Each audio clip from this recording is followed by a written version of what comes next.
Eh bien, Salvador Dali, il a peint la scène au sein d'un volume formé de faces à 5 côtés.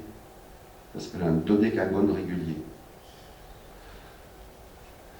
C'est quand même, je veux dire, très symbolique.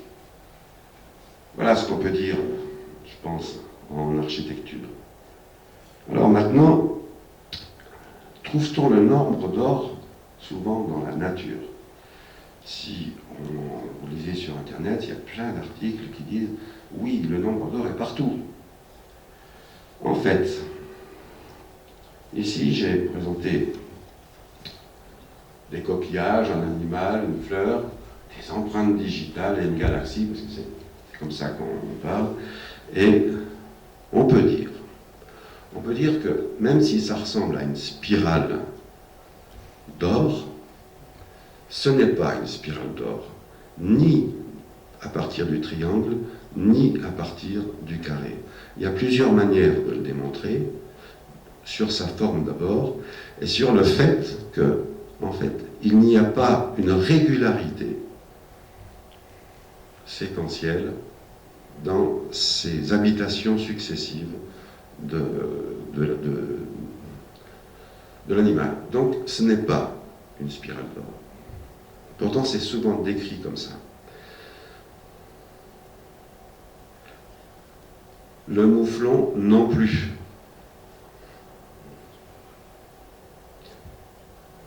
Les empreintes digitales encore moins. Il n'y a pas de spirale régulière. Quant aux galaxies dites spirales, ce ne sont même pas des spirales, ce sont des bras qui sont différents, qui ne sont pas inscrits dans des spirales. Donc tout ça, c'est faux. Reste la fleur de tournesol. Oui, elle répond au nombre d'or, on va le voir dans un instant. Mais ce n'est pas la forme des spirales, ce n'est pas leur forme, ça va être leur nombre. Alors, Échelon. Échelon, bon, c'est connu, hein, la quine des bâtisseurs. La quine des bâtisseurs, la coudée est à peu près 1,6 fois plus grande que le pied, qui lui est la même chose par rapport à l'empan, par rapport à la palme et par rapport à la paume. On arrive à construire, disons, un triangle sur lequel on peut faire une spirale. Bon, ce n'est pas une spirale d'or non plus telle qu'elle est faite.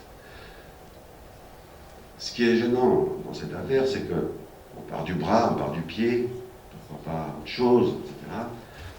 Mais il faut penser aussi que c'était les seuls outils de mesure pendant des siècles, et que donc on va le laisser. Enfin, personnellement, je le laisserai. Oui, ça c'est relatif au nombre d'or. Mais on trouve des choses absolument, je dirais, ahurissantes. L'oreille. Même si cette oreille-là a la même forme qu'une spirale d'or, à partir du rectangle, on ne peut pas dire que toutes les oreilles le sont.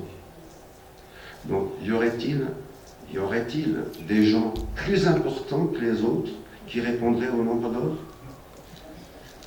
Eh bien, c'est ce qu'on a pensé, c'est ce que certains ont pensé.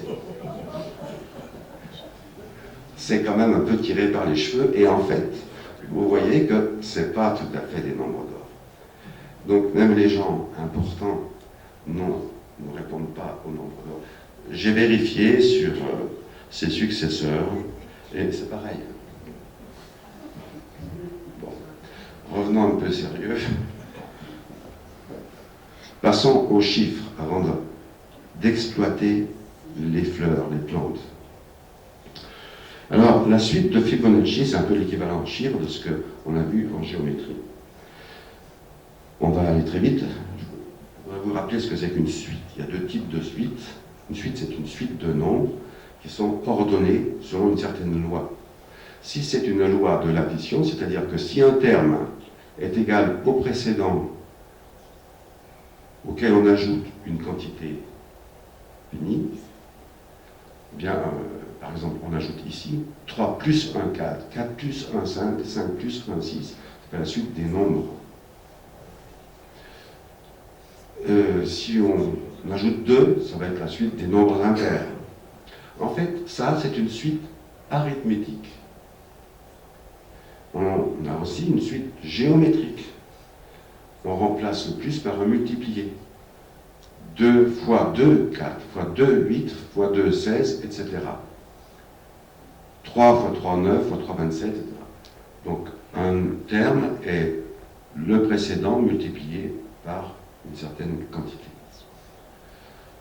Alors, vous avez des suites arithmétiques et des suites géométriques. La suite de Fibonacci, elle est presque les deux à la fois. En effet, la suite de Fibonacci, elle répond à une suite géométrique, sûrement. 13, c'est égal à 8 fois le nombre d'or. 34, c'est égal à 8 à 21 fois le nombre d'or. Donc ça répond un terme est bien le précédent multiplié par une certaine grandeur. La suite arithmétique, on va l'appeler pseudo-suite arithmétique. Pourquoi? Parce que un terme est égal au précédent auquel on ajoute celui d'avant. Par exemple, 13, c'est égal à 8 plus 5. 3, c'est 1 plus 2. 55, c'est 21 plus 34, etc. Donc, ça serait une suite arithmétique si c'était toujours la même quantité qu'on ajoute. Mais c'est une quantité finie, mais c'est l'avant-dernier chiffre et non pas une quantité finie. Donc on va l'appeler suite. Oui, ça pour rappeler ce qui se passe avec la géométrie.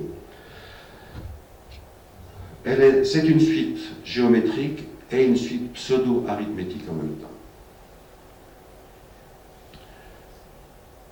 La deuxième chose qu'il faut savoir dans cette suite de Fibonacci, c'est que non seulement sa construction, mais sa précision.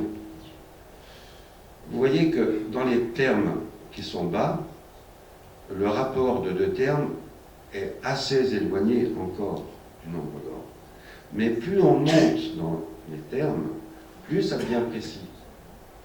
34 sur 21, c'est déjà 1,619. 233 sur 144, c'est déjà mieux que 1,618. Alors, je ne vous dis pas s'il y a des millions sur des millions, ça sera précis à ce nombre de décimales près. On représente aussi le nombre d'or phi non seulement sous forme décimale, mais sous forme, je dirais, algébrique, qui est beaucoup plus simple en écriture. C'est 1 plus racine de 5 sur 2. Ça peut se démontrer aussi bien en géométrie qu'en algèbre. C'est assez facile. Alors, ça, c'est 4 siècles avant Jésus-Christ, et c'est assez surprenant, parce qu'on ne connaissait pas ni les suites de Fibonacci, bien sûr, les rapports de longueur, c'est pas le cas, c'est assez extraordinaire, c'est vrai. Vous avez dans le théâtre d'Épidore une rangée de 34 sièges, suivie d'une autre de 21 sièges, deux nombres appartenant à la série de Fibonacci, et, bien sûr, leur somme aussi.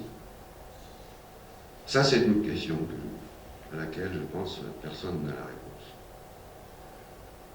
Mais c'est assez impressionnant. Alors, maintenant, on va passer nombre d'or et botanique. Alors, je vais le faire en une série de 4 observations. qui seront plus ou moins vraies.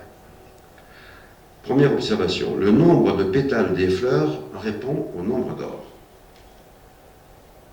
C'est vrai, une encolie,